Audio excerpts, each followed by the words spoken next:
Assalamualaikum warahmatullahi wabarakatuh.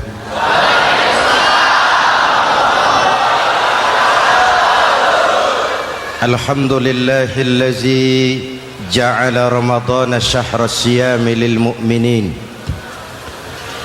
Wassalatu wassalamu ala asyrafil mursalin Sayyidina Muhammadin wa ala alihi wa sahbihi ajma'in, amma ba'du. Para ulama yang saya muliakan, para pejabat baik sipil maupun militer yang saya hormati, alhamdulillah malam ini atas izin Allah, mudah-mudahan yang kita laksanakan ini merupakan bagian dari amal ibadah kita di bulan suci Ramadan ini. Hadirin, reformasi terbesar adalah reformasi yang dilakukan oleh baginda Nabi besar Muhammad sallallahu alaihi wasallam. 23 tahun merombak satu bangsa biadab menjadi bangsa beradab, merombak umat yang terpecah belah menjadi umat yang bersatu, merombak masyarakat yang tenggelam dalam kemusyrikan menjadi umat yang bertauhid. Reformasi besar apa yang dilaksanakan oleh Rasul dan apa hubungannya dengan kita sekarang? Ini yang ingin saya sampaikan malam ini. Pertama, beliau melaksanakan reformasi akidah, membebaskan manusia dari kemusyrikan, menyelamatkan manusia dari ketergantungan kepada benda. 13 tahun beliau berjuang di kota Makkah hanya untuk menanamkan la ilaha illallah Muhammadur Rasulullah.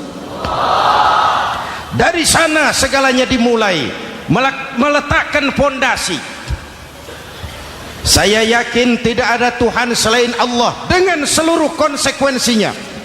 Kalau saya yakin tidak ada Tuhan selain Allah, maka saya tidak akan menyembah kecuali hanya kepada Allah. Orang yang benar fondasinya, benar sujudnya.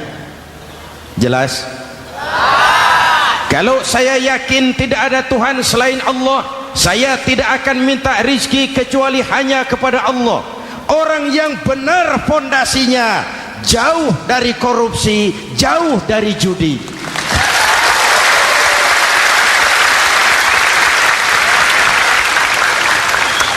Kalau saya yakin tidak ada Tuhan selain Allah, saya tidak akan menggantungkan hidup kecuali hanya kepada Allah. Saya tidak akan melarikan persoalan kecuali hanya kepada Allah. Saya tidak akan pernah takut kecuali hanya kepada Allah. Saya tidak akan minta tolong kecuali hanya kepada Allah. Inilah generator yang membangkitkan seluruh nilai-nilai amal kita. Kita puasa, kita sujud, kita jihad, itu kan karena nilai iman. Betul? Imannya tidak kelihatan, yang kelihatan gejalanya. Mic ini berbunyi karena ada strom. Percaya apa tidak? Kelihatan stromnya? Kok tahu ada strom dari mana? Dari bunyi. Ada suaranya itu, ada stromnya. Kenapa? Bunyi. Lampu menyala karena ada strom. Kipas angin berputar karena ada strom. Betul? Jadi kalau ada strom bunyi dong. Kalau ada strom lampunya nyala dong. Kalau ada strom kipas anginnya muter dong. Artinya apa? Kalau ada iman sujud dong. Kalau ada iman jihad. Sudah dang dong.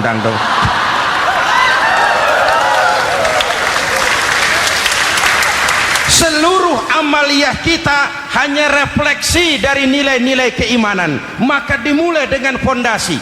Kalau fondasi kuat, apapun yang mau dibangun aman. Kalau fondasi rapuh, apa yang mau dibangun di atas fondasi yang rapuh? Karena itu dengan tabligh akbar ini, pesan pertama saya, mari jaga nilai-nilai iman kita. Kita masih bergelut dengan zaman susah. Judi kembali merebak, narkoba meracuni remaja dan pemuda-pemudi kita, padahal dua-duanya sumber segala macam kemaksiatan. Judi mendidik orang jadi malas, dan sejarah belum pernah mencatat ada orang jadi kaya karena judi. Yang bangkrut, yang kere, yang melarat banyak.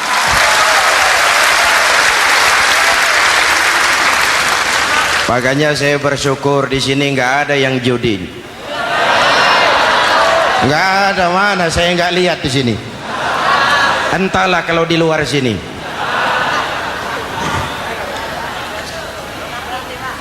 Judi itu penyakit, kalahnya bikin penasaran, menangnya bikin ketagihan. Itulah penyakitnya. Makanya lebih baik makan singkong betulan daripada makan roti mimpi. Ayo, makan singkong betulan, makan roti mimpi, lebih baik mana? Lebih baik makan roti betulan, Mas. Maksud saya, uang 45.000 rupiah itu daripada belikan togel, daripada dibelikan pakong, daripada dibelikan macam-macam undian judi, lebih baik dibelikan beras, makan sama-sama. Hadirin yang saya hormati, karena iman kita hidup, untuk iman kita berjuang, dalam iman kita ingin kembali menghadap Allah Subhanahu. Dahulu pun orang-orang tua kita berjuang memerdekakan negeri tercinta ini. Apa faktor penggerak utamanya? Iman. Imanlah yang mengajarkan orang-orang tua kita, hubbul watan minal iman. Cinta tanah air bagian daripada iman. Lah, tanah air kita kan bukan Aljazair. Tanah air kita bukan Palestina. Tanah air kita bukan Mesir. Tanah air kita mencintai Indonesia bagian daripada iman. Yang datang menjajah kebetulan kafir. Nah ini, bertemulah cinta tanah air dengan semangat jihad yang diajarkan agama. Lalu bangkitlah para ulama, bangkitlah para kiai, bangkitlah para santri, berjuang memerdekakan negara tercinta ini. Saya tanya lagi, orang-orang tua kita dahulu berjuang melawan penjajah, senjatanya apa? Bambu runcing. Jenderal mana mau taruhan bambu runcing merdeka melawan tank? Bambu runcing merdeka melawan meriam. Bambu runcing merdeka melawan tentara-tentara profesional yang terlatih dengan baik. Menurut logika tidak mungkin. Menurut kebiasaan tidak bisa. Menurut rasio impossible. Entoh nyatanya kita merdeka. Lalu para pendiri Indonesia dengan jujur mencantumkan dalam mukaddimah Undang-Undang Dasar Negara kita kalimat yang berbunyi, dengan berkat rahmat Allah yang Maha Kuasa. Ada tidak itu dalam pembukaan Undang-Undang Dasar? Ada apa tidak? Pokoknya biar belum pernah baca, ada gitu saja sudah ya, biar lancar urusan. Saya yakin kalimat ini bukan lipstick, not decoration only. Kalimat ini pengakuan moral, pengakuan batin yang sangat jujur dari para pendiri Indonesia bahwa Allah campur tangan dalam proses kemerdekaan.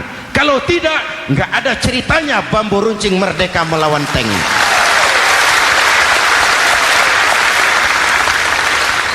Kalau dulu iman untuk merebut kemerdekaan, sekarang iman untuk mengisi kemerdekaan. Betul? Betul? Karena itu jaga nilai-nilai iman, jangan tidur. kita sudah berhasil melaksanakan pemilu, sidang umum MPR sudah digelar, pemerintahan baru sudah terbentuk. Itu kita pilih bersama, kita dukung bersama. Mendukung itu tidak harus selalu iya, kula nuwun semohon dawuh kumaha juragan wae oke bos. Mendukung tidak harus selalu iya, mendukung juga memberikan saran, kritik, perbaikan. Kenapa? Di mana-mana di dunia ini kekuasaan cenderung mau menang sendiri, kekuasaan cenderung untuk korup. Karena itu kalau kita cinta kepada pemerintah, kita harus mengawasi jalannya pemerintahan kita ini.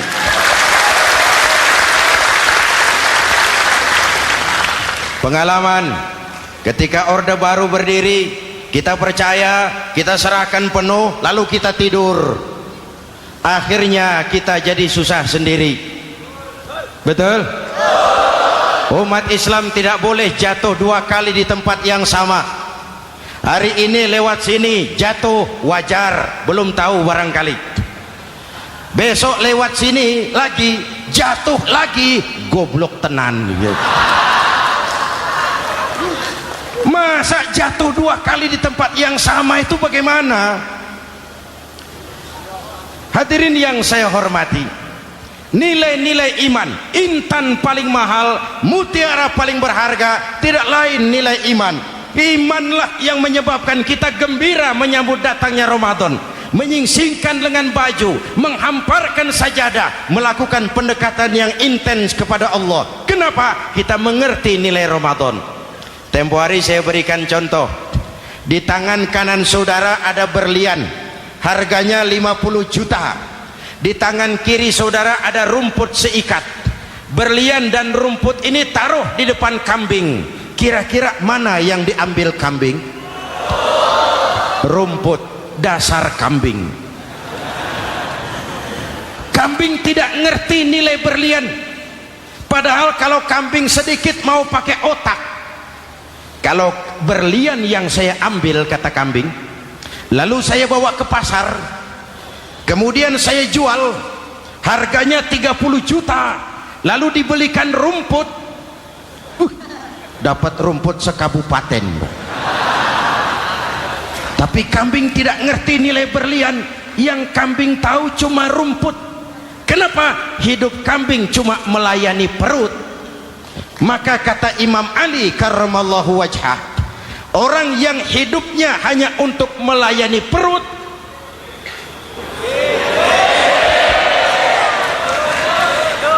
saudara yang ngomong ya, tanggung jawab.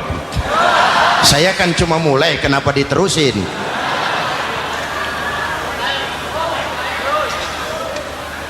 Hadirin yang saya hormati, jaga iman baik-baik, wariskan kepada anak-anak kita. Mereka harapan kita semua, mereka masa depan Indonesia. Akan bagaimana Republik Indonesia, bahkan akan bagaimana Islam di Republik Indonesia 20, 30, 40 tahun yang akan datang. Anak-anak kitalah jawabannya.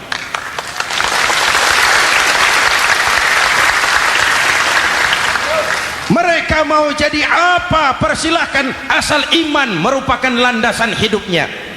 Anak-anak kita boleh jadi jenderal asal jenderal beriman, boleh jadi pejabat, pejabat beriman, jadi pengusaha, pengusaha beriman. Kalau iman landasannya aman, jadi pengusaha, pengusaha beriman, insya Allah timbangannya tidak curang, ekonomi lancar, masyarakat tenang.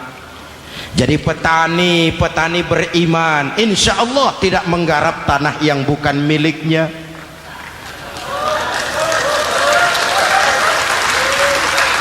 Jadi pejabat, pejabat beriman, insya Allah korupsinya sedikit.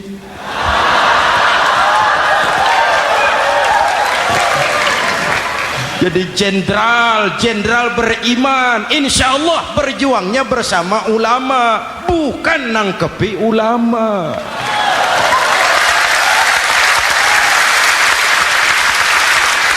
Jadi teknokrat, teknokrat beriman, jadi pengusaha, pengusaha beriman, jadi seniman, seniman beriman, jadi maling.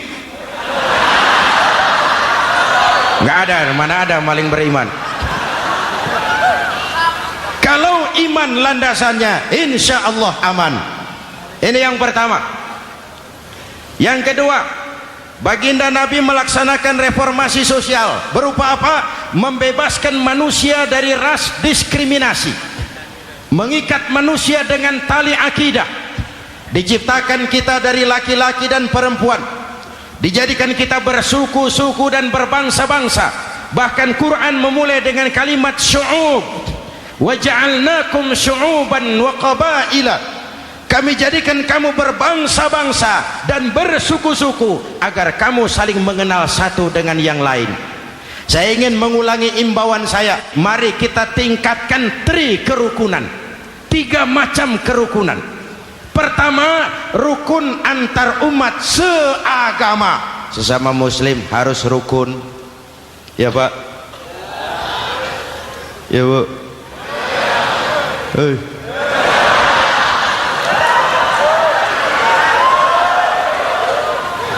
Malam ini saya tidak merasa sebagai tamu di sini. Saya hanya keluarga di tengah-tengah keluarganya.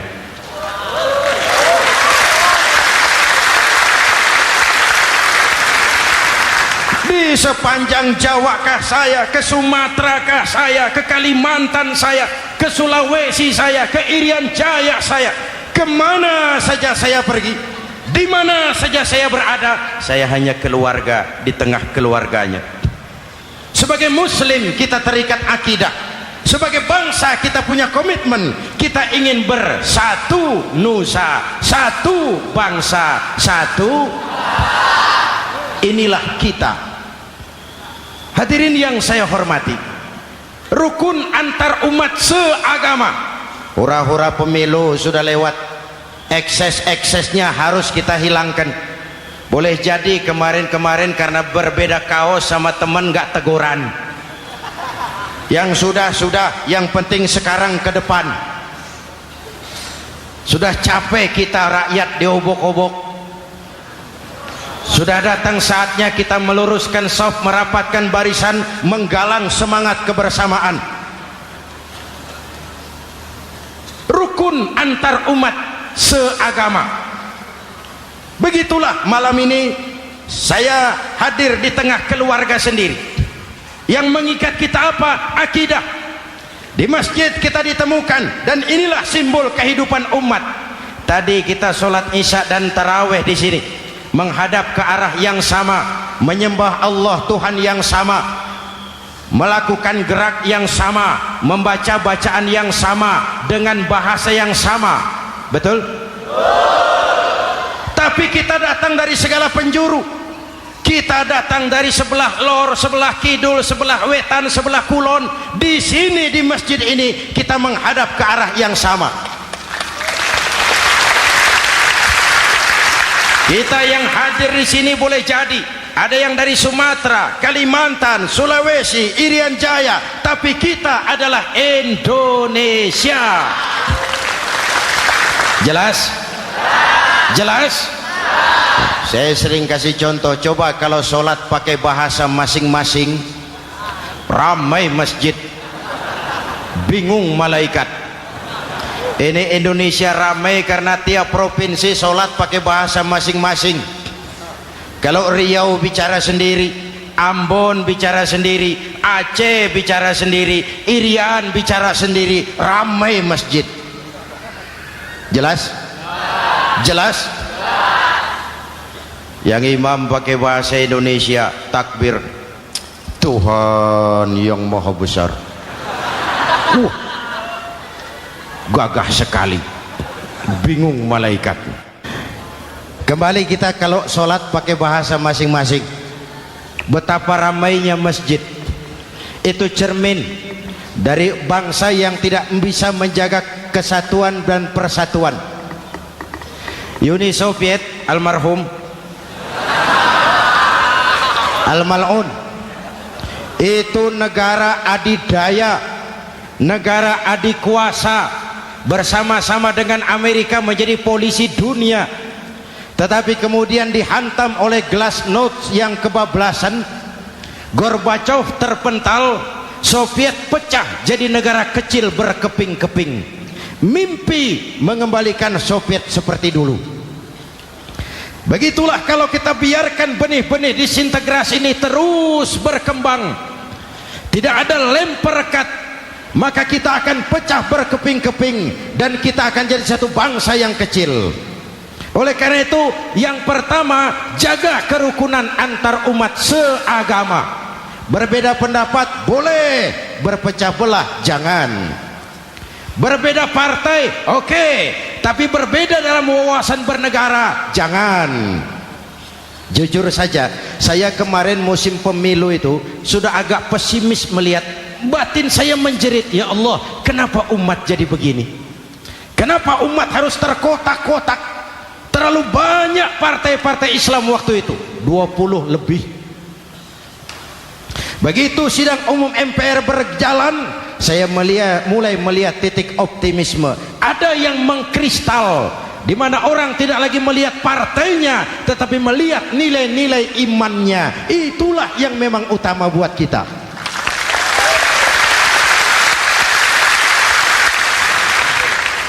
Ini yang pertama, rukun antar umat seagama. Yang kedua, rukun antar umat beragama.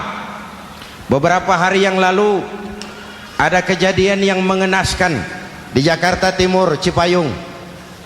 Peristiwa penyerbuan Yayasan Dolos. Hadirin yang saya hormati, kita tentu menyesalkan kejadian itu. Kita tidak bisa menyetujui tindakan main hakim sendiri. Kita berharap pemerintah bukan hanya bisa menangkap pelakunya, tapi juga yang tidak kalah pentingnya mengusut akar permasalahannya.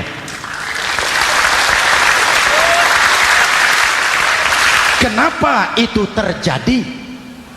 Kalau cuma pelakunya yang ditangkap, akar permasalahannya tidak selesai, saya khawatir terulang lagi di tempat lain. Inilah yang terpenting, menjaga kerukunan antar umat beragama, saling menghormati, saling menghargai. Jangan melakukan kamuflase, jangan melakukan tindakan-tindakan yang rawan dan peka.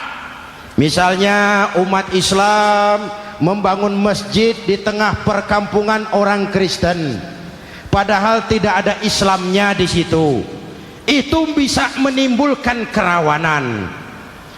Atau sebaliknya, membangun gereja di tengah perkampungan umat Islam yang tidak ada Kristennya di situ. Atau sebaliknya, mereknya kegiatan sosial, mereknya kegiatan kemanusiaan, tapi isinya penyebaran agama kepada orang yang sudah beragama. Itu pun bisa menimbulkan kerawanan. Jelas? Maka yang besar jangan mau menang sendiri, yang kecil harus tahu diri. Jelas?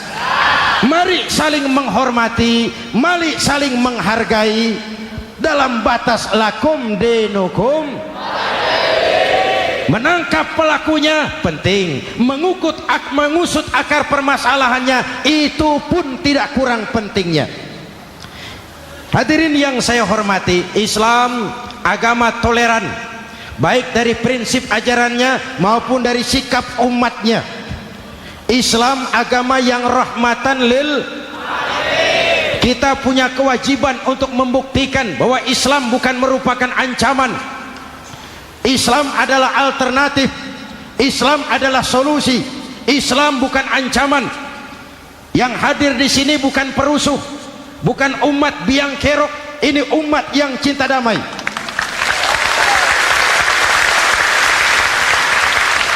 Ini umat yang tidak pernah mencari-cari musuh, tapi juga tidak akan pernah lari kalau bertemu musuh. Mari kita jaga kerukunan antar umat beragama. Jangan sampai peristiwa Dolos terulang lagi di tempat-tempat lain. Saling menghargai, saling menghormati. Jangan main hakim sendiri. tapi juga jangan mau menang sendiri.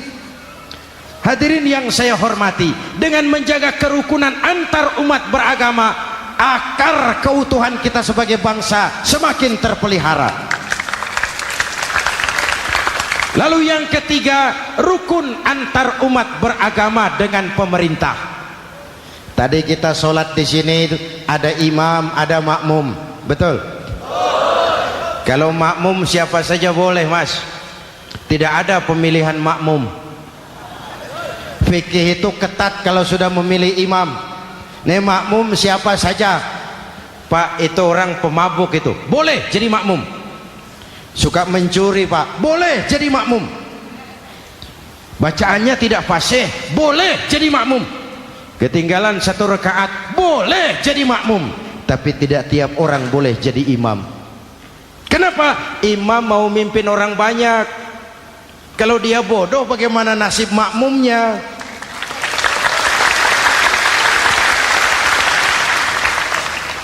Ada karikatur di Medan, pernah kejadian anak kecil disuruh sholat sama ibunya. Nak, sholat kau. Ah, aku tak pandai sholat, mak. Si Ucok rupanya ini. Kata ibunya, sudahlah, kau ikuti saja bapakmu tuh. Apa yang bapak mau kerjakan, kau ikuti sajalah. Jadi lama, kalau ikut saja bisa laku. Berangkatlah anak ini kan, sholat di belakang bapaknya, jadi makmum. Sholat di balai bambu, tidak pakai tikar. Bangun sujud, hidung bapaknya terjepit bambu. Karena sakit dan kaget, refleks bapak ini teriak, aduh. Anak di belakang ingat pesan maknya, ikuti saja bapakmu. Si anak ini malah pakai irama, aduh.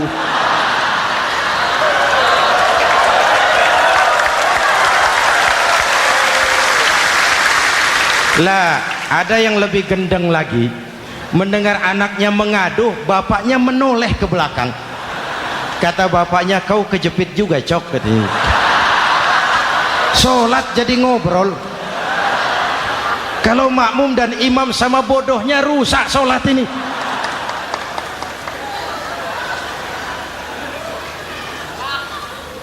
Hadirin yang saya hormati,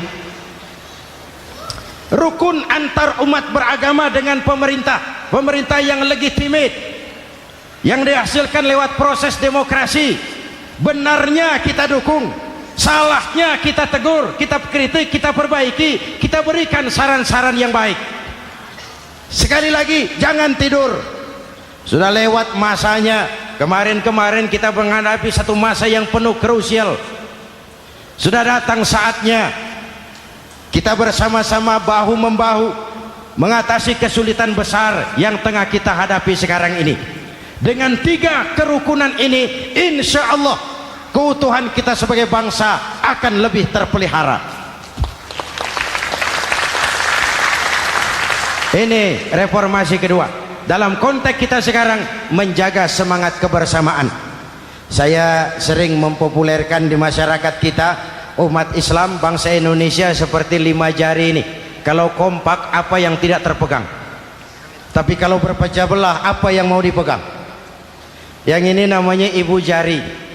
Umaro ini, pemerintah. Kerja apa saja kalau sudah diginikan pemerintah, lumayan. Diginikan kiamat, Mas. Legalitas. Umaro. Yang ini telunjuk, alat untuk menunjuk.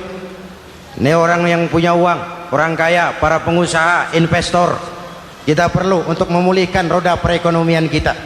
Di mana-mana kalau orang sugih nunjuk, lancar urusan, Pak. Coba kita yang melarat nunjuk-nunjuk ini, nggak laku, Pak. Makanya kata orang, serba salah jadi orang susah, tapi lebih susah jadi orang serba salah. Serba salah jadi orang susah, tapi lebih susah jadi orang serba salah. Telunjuk. Yang ini jari tengah lah ini, di tengah dia, ke kanan tidak, ke kiri tidak. milik semua golongan ini, netral. Siapa ini? TNI. Siapa ini? Cendekiawan. Siapa ini? Ulama idealnya itu. Milik semua, tidak kemana-mana tapi ada di mana-mana. Nggak bisa diajak suitan ini.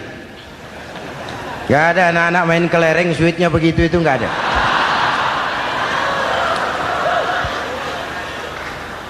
Ini jari manis remaja, pemuda, masa muda, masa yang paling manis.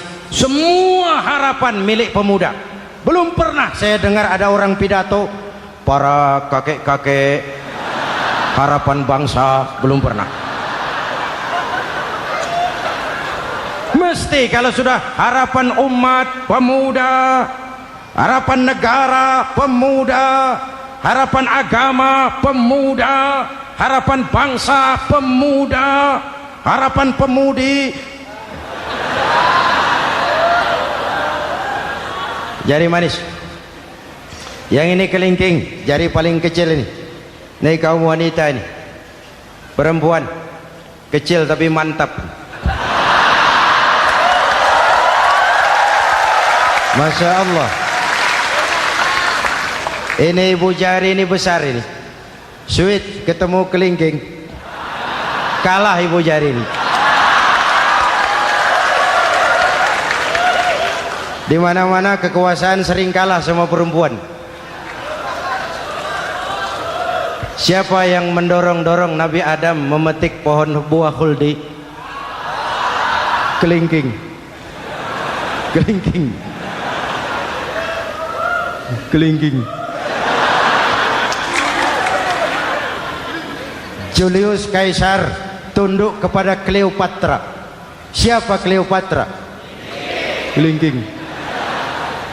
Napoleon, singa daratan Eropa, the lion of Europe, luas kekuasaannya, hebat tentaranya, bertekuk lutut di bawah kaki Margaret Josephine. Kelingking. Hadirin yang saya hormati, kalau 5 pilar ini bersatu, ringan sama dijinjing, berat sama dipikul, kita akan jadi satu bangsa yang kuat. Jelas? Jelas? Dengan Ramadan, dengan tabligh akbar malam ini, mari kita jaga semangat kebersamaan. Saya selalu mengingatkan, sekarang lebih banyak tukang kompor daripada tukang lem. Lebih banyak tukang kompor daripada tukang lem. Hangati sana, sulut sini, bakar sana, panasi sini, terbakar kita, dia lari tepuk tangan, dan kita yang rugi. Jelas? Jelas? Ini hal yang kedua. Reformasi sosial mengikat manusia dengan tali akidah, mempersaudarakan manusia dari manapun orang datang, apapun warna kulitnya, dari suku apapun ia dilahirkan, kalau akidahnya sama, itulah saudara kita.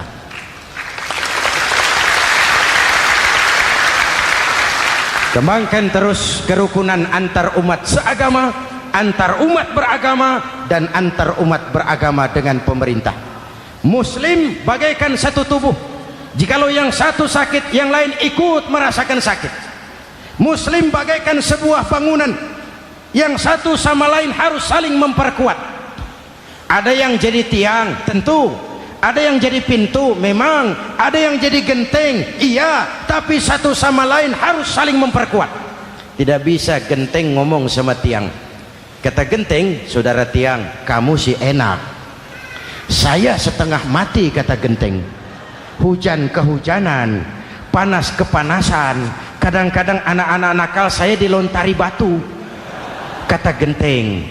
Yang jadi tiang ngomong lagi. Kata tiang, saudara genteng, jangan sembarangan kalau ngomong. Kamu kira kamu bisa nongkrong di atas? Itu gara-gara siapa genteng? Aku yang topang dari bawah. Kata tiang.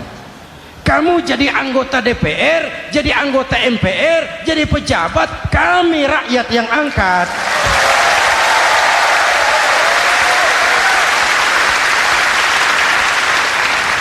Jangan waktu di bawah rajin ngamalkan ayat kursi, dapat kursi lupa sama ayat.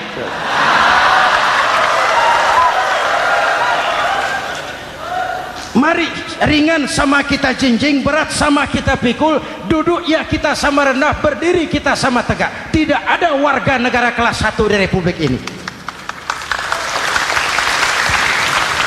Ini reformasi kedua. Yang ketiga, reformasi menegakkan keadilan, menyelamatkan manusia dari kezaliman. Sebelum Islam datang, sebelum Rasul datang, manusia dibedakan oleh hartanya, manusia dibedakan oleh warna kulitnya, manusia dibedakan oleh keturunannya.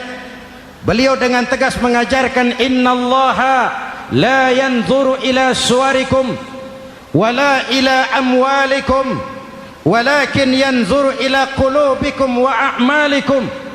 Allah tidak melihat potonganmu, Allah tidak melihat hartamu. Yang Allah lihat itu hatimu dan amal perbuatan.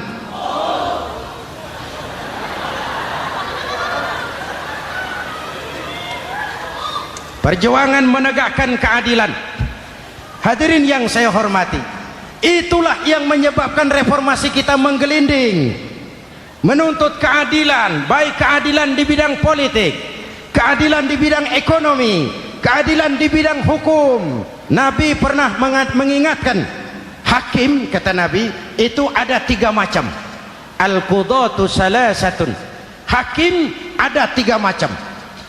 1 di surga, 2 di neraka. Hadirin yang saya hormati, siapa yang hakim ke surga itu?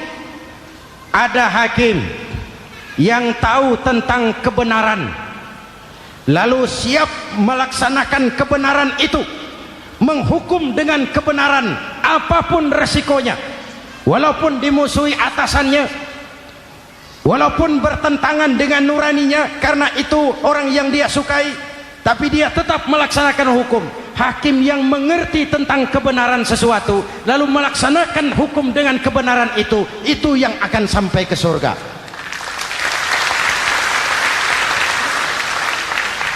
Yang kedua, ada hakim tahu tentang kebenaran tapi tidak mampu melaksanakan hukum dengan kebenaran itu.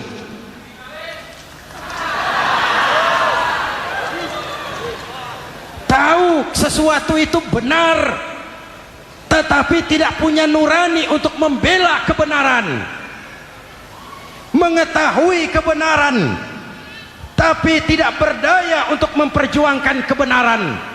Akhirnya hukum dikebiri, yang salah jadi benar, yang benar jadi salah. Itulah realita yang kita rasakan selama ini.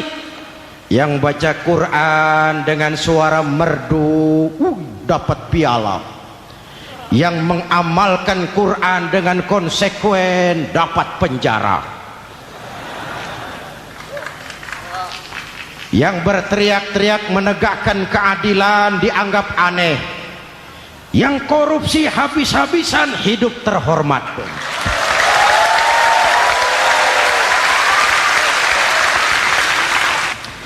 Jadi yang kedua tadi hakim yang tahu kebenaran tetapi tidak mampu melaksanakan hukum sesuai dengan kebenaran, diperkosanya kebenaran, ditekannya hati nuraninya, sehingga ini yang mengakibatkan terlukanya perasaan keadilan.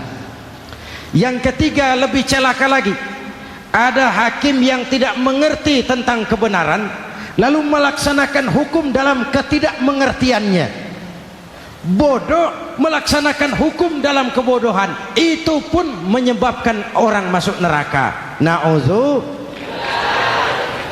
Hadirin yang saya hormati, reformasi yang dilaksanakan Rasul berjuang menegakkan keadilan setelah membebaskan manusia dari ras diskriminasi. An-nas kulluhum li Adam wa Adam min turab, la fadla li arabiyyin ala ajamiyyin illa bittaqwa. Seluruh manusia berasal dari Adam, Adam diciptakan dari tanah, dan tidak ada kelebihan Arab dengan yang bukan Arab kecuali dengan takwanya. Nah, saya masih ingat sebuah cerita. Mau dengar? Mau dengar? Pada waktu Umar bin Khattab radhiyallahu anhu menjadi khalifah, menjadi Amirul Mukminin, itu yang jadi gubernur di Mesir adalah Amr bin As.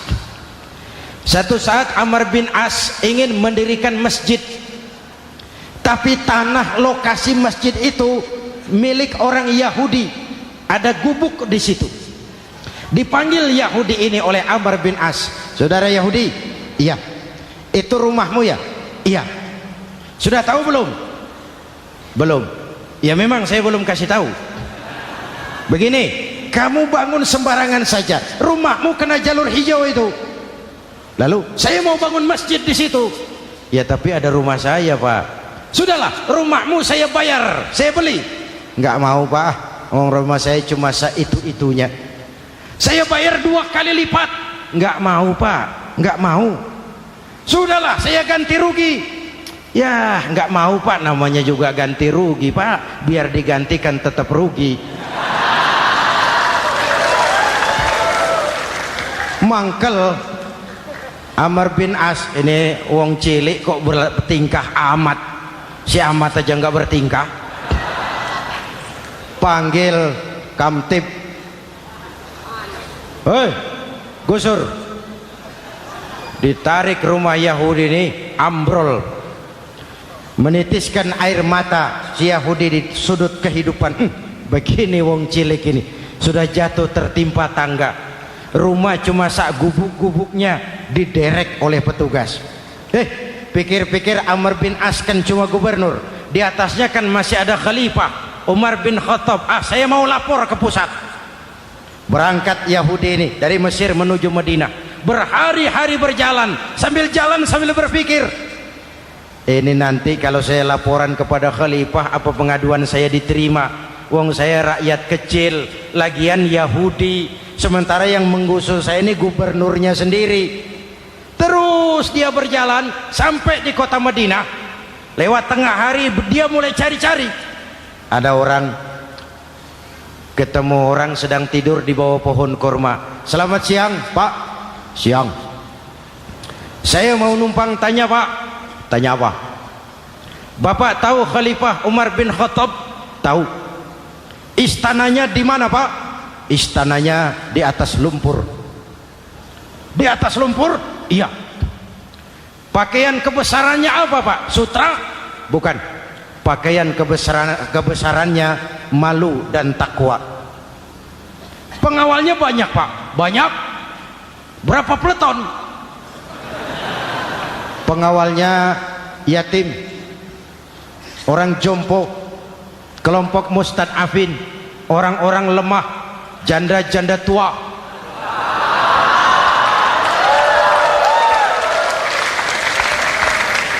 Itu pengawalnya. Pakaian kebesarannya malu dan takwa. Pengawalnya orang-orang lemah, tidak berdaya. Kok begitu, Pak? Begitulah Umar bin Khattab. Orangnya sekarang di mana, Pak? Di depan kamu. Jadi Bapak, iya. Bapak, iya. Saya Umar. Ada apa, Mas? Oh, yang datang dari Semarang waktu itu. Gini loh, Pak, saya mau menuntut keadilan. Keadilan kenapa? Gubernur Bapak Amr bin As itu, Pak, zolim. Kenapa dia? Gubuk saya main tarik saja, runtuh. Saya nggak punya rumah lagi, wong saya ini golongan makmur, cuma rumah sama sumur.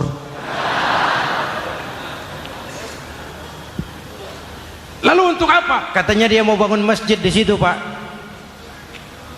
Dipaksanya rumah kamu ditarik sampai runtuh. Iya. Yahudi? Ya, Pak. Itu ada tempat sampah ya. Betul, Pak. Di situ banyak tulang unta. Coba kau cari satu tulang unta bawa ke sini. Bingung Yahudi. Pak, saya jauh-jauh dari Mesir ke sini ini mau cari keadilan. Kalau tulang unta di Mesir juga banyak, Pak. Sudahlah, kau ambil saja tulang itu. Berangkat Yahudi penuh tanda tanya, ambil sebuah tulang unta, diberikan kepada Khalifah Umar bin Khattab. Tulang ini diambil, Umar hunus pedangnya, dengan ujung pedang dibuat garis lurus di atas tulang unta itu. Rat. Selesai. Yahudi, iya Pak, sekarang kau kembali ke Mesir, serahkan tulang ini kepada Umar bin Amr bin As. Makin bingung Yahudi, jauh-jauh datang kemari kira mau dapat keadilan, cuma dapat tulang. Ya sudahlah, namanya wong cilik, berangkat dia pulang ke Mesir. Berhari-hari sampai di Mesir. Pak Gubernur, ya lapor. Ada apa Yahudi? Saya dari pusat.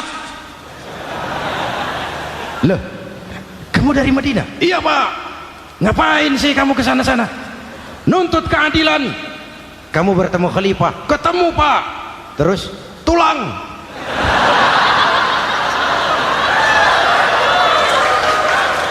Ini loh Pak, salam dari beliau. Tulang. Apa maksudnya? Aku nggak ngerti lah itu Pak. Yes, go Rene. Diambil tulang itu. Amr bin As melihat ada garis lurus dengan ujung pedang, gemetar badannya, keringat bercucuran. Kepala proyek dipanggil. Mas, ini proyek masjid batal, gubuk Yahudi dirikan lagi. Loh Pak, kata kepala proyek, saya kan sudah menang tender Pak.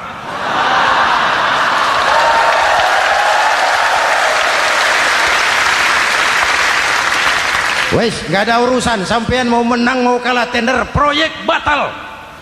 Itu gubuknya Yahudi dirikan lagi. Yahudi makin bingung, ada gubernur dapat tulang gemeter. Pak Gob, ya sebenarnya apa yang terjadi?